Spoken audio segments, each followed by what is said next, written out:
June the 22nd, 1941. Operation Barbarossa.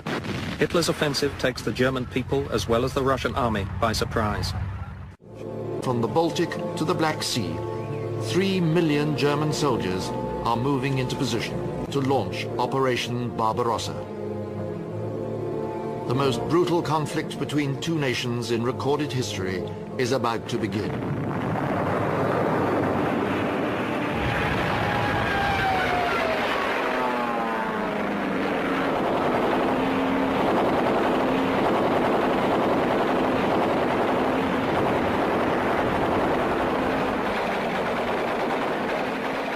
On the first day of Barbarossa alone, 1,200 Soviet aircraft are destroyed in a single strike.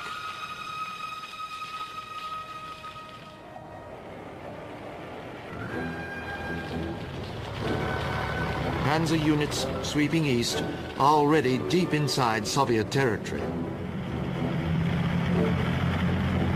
Chaos multiplies the catastrophe. Without orders from the Kremlin, Red Army field commanders lose control of their units. Dazed, cut off, surrounded, thousands of Soviet soldiers surrender. And at the height of the Wehrmacht's ferocious onslaught, Stalin disappears completely. He has every reason to hide from his people. Captured German newsreel footage shows Soviet frontier troops overwhelmed, a retreat under fire in total confusion. Whole formations surrendering. Hundreds of thousands of men entangled with fleeing civilians in scenes of biblical disorder. Yet there are some Soviet citizens who welcome the invader.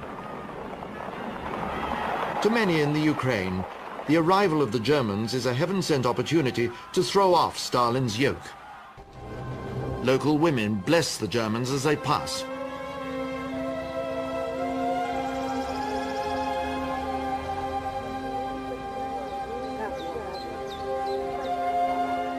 Their menfolk destroy reminders of a man who has terrorized them for years.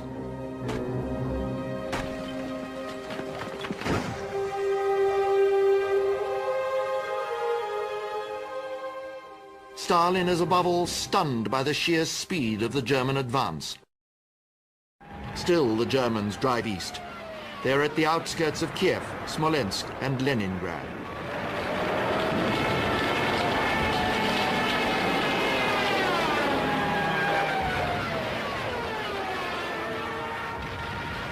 Yet fierce pockets of Red Army resistance fight on behind enemy lines. The fortress city of Brest.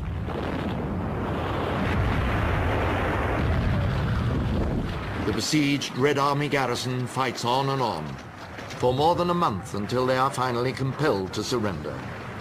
Hitler is so impressed by the tenacity of the Russian troops that he exercises rare clemency. Only one survivor is shot, the political officer at the fortress, Mikhail Fomin. The Führer cites the defense of Brest as an heroic effort, an example to his own soldiers. And he visits the fortress with Mussolini to acknowledge a hard-earned victory. But for Stalin, the defenders of Brest are not heroes. Years later, after their release from German capture, he will send survivors to the Gulag. The Wehrmacht's rapid, relentless advance seems unstoppable. Traveling at up to 50 miles a day, panzer divisions are already approaching the heart of Stalin's empire. And in the middle of July, Stalin is forced to consider offering the Germans a negotiated peace. While Stalin contemplates a way out of the war, he's drawing up plans to punish his own troops if they surrender. In a desperate attempt to halt the rout, he issues Order Number 270. All officers and political officials taken prisoner at the front are to be considered traitors. If ever they return to the Soviet Union, they will be arrested and executed.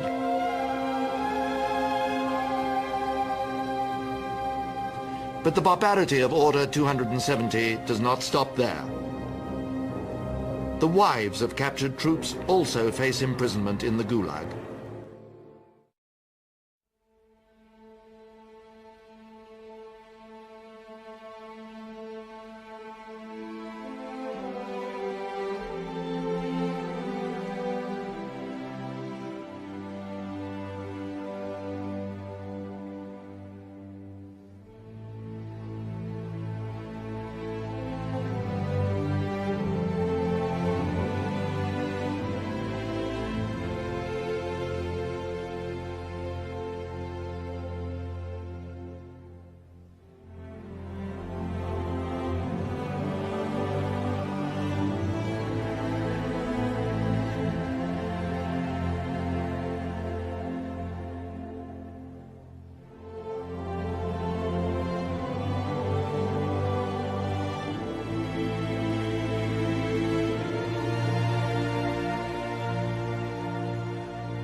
Now, with Moscow in range of the Luftwaffe, Stalin's own citadel of power comes directly under attack.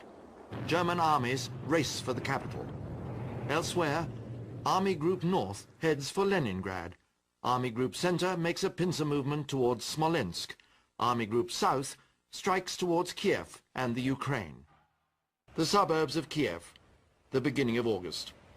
In a vast pincer movement, German Army Group South threatens to encircle the city. During August and the first 2 weeks of September, the Wehrmacht encircles a vast area crammed with Red Army troops. 4 Soviet armies perish. On the 18th of September, the city falls. The Führer is now lord of all he surveys. It seems as if he is on course to meet his objective, to crush Stalin's Russia before winter sets in. Leningrad lies ahead of the Wehrmacht, defenseless. As September draws to a close, Leningrad is totally cut off, with no land link left to the Soviet Union. At the end of September, the Führer launches Operation Typhoon, the final drive along the road to Moscow. 14 German tank and 74 infantry divisions, a total of 1.8 million officers and men, take part in the offensive. Stalin has good cause for panic now. Facing a disaster that might sweep away the whole Soviet Union, they have one last hope, that the weather will save them. Sleet is turning to snow. The ground, frozen at night, is now a quagmire during the day, paralyzing Hitler's overstretched war machine.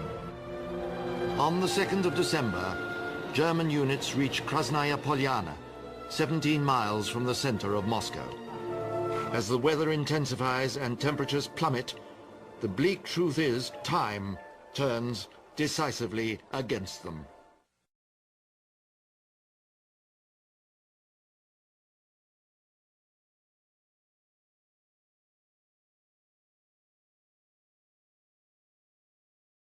Two Army privates running the Opana radar station are suddenly startled by blips on the screen. 50 planes headed for Oahu. Immediately, they report the sightings to the Army Operations Center. They're dismissed as U.S. planes coming from the mainland.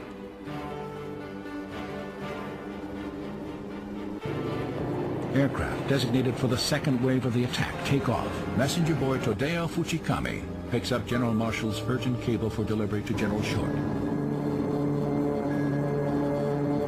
Commander Fuchida's first wave armada is on course.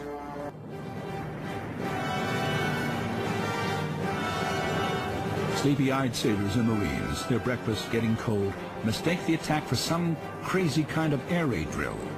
They think the planes are American. At 7:55 a.m., dive bombers hit Hickam and Wheeler airfields.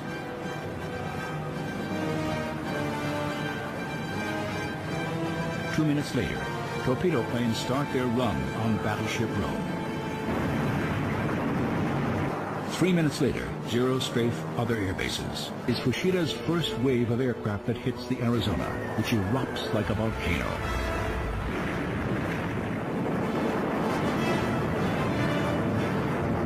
Flames burst 500 feet into the air. Fushida's deadly first wave sinks the West Virginia.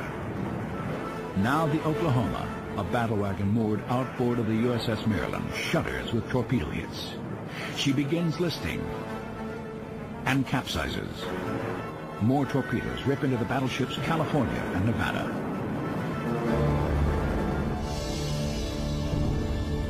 After the last bomb is dropped, the United States of America virtually has a Pacific fleet no longer.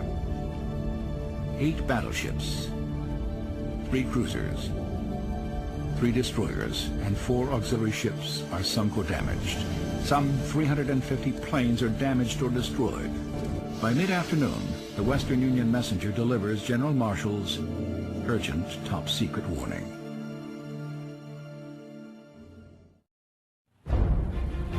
Yesterday, December 7th, 1941, a date which will live in infamy. The United States of America was suddenly and deliberately attacked by naval and air forces of the Empire of Japan.